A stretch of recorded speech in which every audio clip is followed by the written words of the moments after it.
C'est une longue histoire parce que j'avais étudié en pédagogie à l'Université Laval il y a à peu près 50 ans et j'avais trouvé les cours pas très intéressants. Et quand je suis devenu enseignant, je suis arrivé en classe, c'était une classe de 4e année, des petites filles puis des petits garçons de 9 ans. Puis ma préoccupation, c'était être intéressant, parce que à l'école, je n'avais pas été très intéressé. Et là, je ne pouvais pas même m'en remettre aux enseignements que j'avais eus à l'Université Laval. Et quelqu'un m'avait dit, tu sais, il y a quelqu'un dans telle école, c'est l'école Notre-Dame de Foix à Québec, que tu devrais aller voir. Et je suis allé voir faire, puis il utilisait les techniques de Célestin Freinet. Célestin Freinet, c'est un enseignant dans le sud de la France qui avait inventé une sorte de technique, mais une technique active, qui était presque la méthode des cas, mais ça ne s'appelait pas la méthode des cas, on parlait dans ce temps-là d'école active.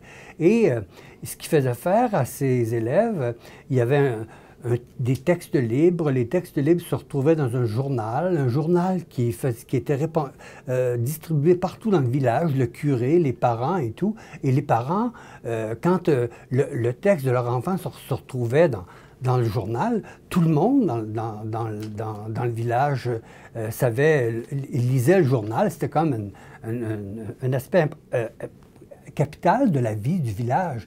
Alors, là, j'avais vu qu'on peut enseigner, même en 4e année, en laissant des enfants responsables. Il y avait même une coopérative scolaire. Le vendredi après-midi, les élèves discutaient de comment ils voulaient que la classe se passe. Il y avait des fiches pour apprendre les mathématiques, des fiches pour apprendre le français. Aujourd'hui, ça serait tout sur ordinateur, mais dans ce temps-là, c'était des fiches papier.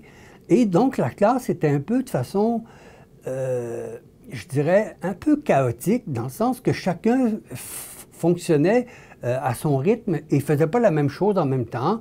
Un élève pouvait faire des conférences, puis il n'y avait pas le Google, puis Wikipédia. Aujourd'hui, il y aurait ça, puis les enfants... Donc, les enfants se faisaient eux-mêmes leur propre éducation, et c'était vraiment un happening d'apprentissage.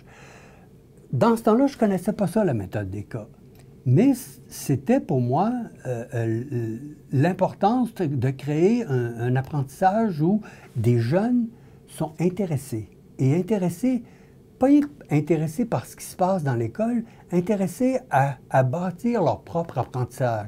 Et ça, c'était leur apprentissage, aussi bien d'apprendre à écrire par un texte libre. Tu n'es pas obligé d'apprendre à écrire en apprenant l'alphabet par les lettres une après l'autre. Tu peux l'apprendre de façon globale, en écrivant, puis là, tu n'as pas le choix, tu l'apprends, l'alphabet.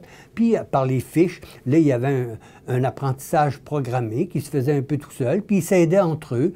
Ceux qui étaient très bons en mathématiques aidaient ceux qui étaient moins bons en mathématiques. Ceux qui étaient bons en français aidaient ceux qui étaient un peu moins bons en français.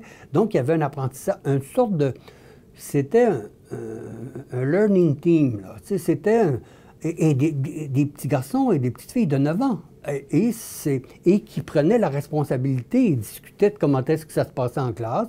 Ils disaient, ben là, on trouve que le prof, il n'a pas été correct sur cet aspect-là, puis on lui demande de faire telle chose, puis le prof, ben il écoute ce que les enfants disent. Donc, il y avait une sorte d'apprentissage démocratique, mais d'apprentissage scolaire traditionnel, de l'arithmétique, le français, des notions de géographie, des notions d'histoire, qui se faisaient par les enfants eux-mêmes. Alors, avant la méthode des cas, c'était le même esprit que la méthode des cas. Et c'est même longtemps après être venu à l'école des HEC, que j'ai découvert la méthode des cas, que je me suis dit, mais au fond, ça fait 50 ans que je fais ça.